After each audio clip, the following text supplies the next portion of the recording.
pessoal, podemos dizer que as revoluções inglesas foram um processo histórico ocorrido na Inglaterra, Escócia e Irlanda no século XVII, e tratou-se de um conjunto de guerras civis e mudanças de regime político que marcaram a ascensão da classe burguesa na Inglaterra, ok? Então, e essas revoluções foram especificamente as revoluções puritana e a Revolução Gloriosa. Para que possamos entender os desdobramentos desse processo, é necessário que façamos uma análise dos acontecimentos que antecederam essas revoluções, ok? Assim sendo, observe que a Inglaterra preservava uma realidade bem peculiar no cenário europeu em meados do século XV. Ela era um dos reinos mais pobres da Europa, com uma economia basicamente agrária voltada para a subsistência e com um pequeno comércio interno.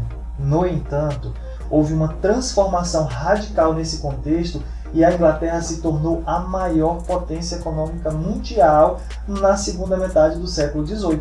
Isso tudo foi possível em tão pouco tempo devido aos desdobramentos da reforma religiosa promulgada em 1534 por Henrique VIII da dinastia Tudor, quando a coroa passou a confiscar as terras que pertenciam à Igreja Católica e a vendê-las aos integrantes da camada social chamada gentry, que por sua vez ampliaram suas posses e sua influência na política.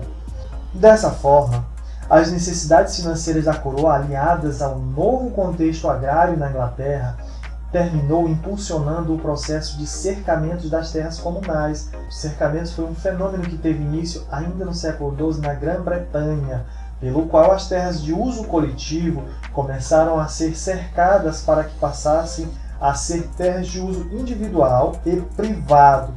Isso favorecia precisamente as classes mais privilegiadas e intensificou o êxodo rural, pois muitos camponeses perderam suas terras, e isso se intensificou no século XVI durante a dinastia Tudor. Elizabeth I, filha de Henrique VIII, deu seguimento às diretrizes gerais do governo do seu pai ao assumir a coroa e conservou a política de concessão de monopólios para a burguesia e também favoreceu o crescimento do comércio marítimo.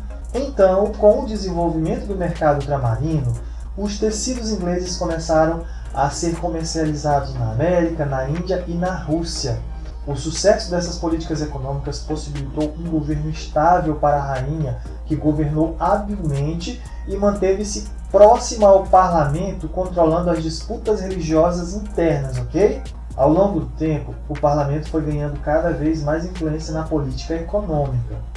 Esse órgão era dividido em duas câmaras: a Câmara dos Lordes, que eram membros da alta nobreza laica, e autoridades da Igreja Anglicana, nomeados pelo rei. Enquanto a Câmara dos Comuns era formada por membros eleitos entre a gentry, que eram formados por pequenos e médios comerciantes, donos de manufaturas e artesãos bem-sucedidos das cidades inglesas. E todo esse cenário de transformações fez com que a Inglaterra se tornasse um país de realidade singular em todo o cenário europeu, ok? Bem, agora que entendemos os fatos que antecederam as revoluções, vamos analisar especificamente a Revolução Puritana, ok? Então, no ano de 1640, houve um profundo desgaste da relação entre o rei e o parlamento, onde o rei convocou o parlamento para a votação de aumento dos impostos. Porém, a Câmara dos Comuns reagiu pressionando para que fosse diminuído o poder real, o que provocou a retaliação do rei Carlos I, que 2 anos depois tentou dissolver novamente o parlamento, e isso deu início a uma guerra civil no país, dividindo a nação em 2 territórios. Um comandado pelo rei e seus apoiadores, e esses apoiadores eram parte dos nobres da Câmara dos Lordes.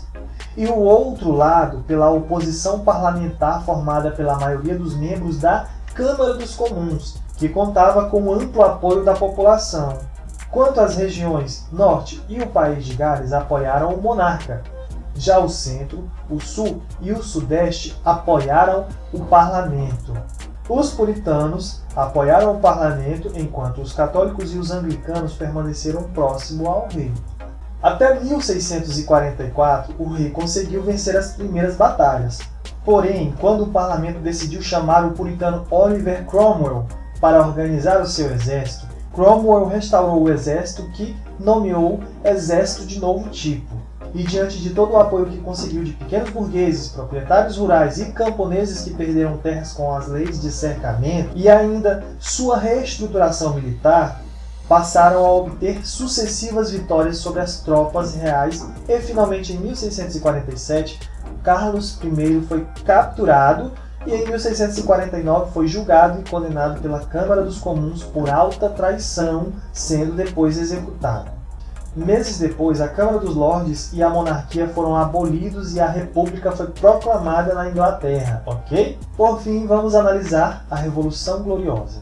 Após a queda de Cromwell, com a intenção de reforçar seu poder, sinalizando rumo ao absolutismo, o rei James II provocou a reação do parlamento que, apoiado por comerciantes e grandes proprietários de terra, o depôs em 1688, estabelecendo um acordo e coroando Guilherme de Orange, chefe do governo da Holanda, e sua esposa Maria Stuart, filha de James II, e estabeleceram um novo regime político, instaurando a monarquia parlamentar. E por esse processo revolucionário não ter sido violento, o movimento ficou conhecido como Revolução Gloriosa. Esse novo regime só teve início após um juramento de obediência à Declaração dos Direitos, em 1689, que tornava o parlamento como o legítimo órgão de governo da Inglaterra, ok?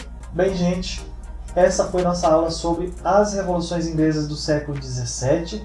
Espero ter contribuído para o aprendizado de vocês. Não deixe de acompanhar a próxima aula, se inscreve aí no canal e mais uma vez um grande abraço a todos e até a próxima, tá ok? Tchau, pessoal. Valeu!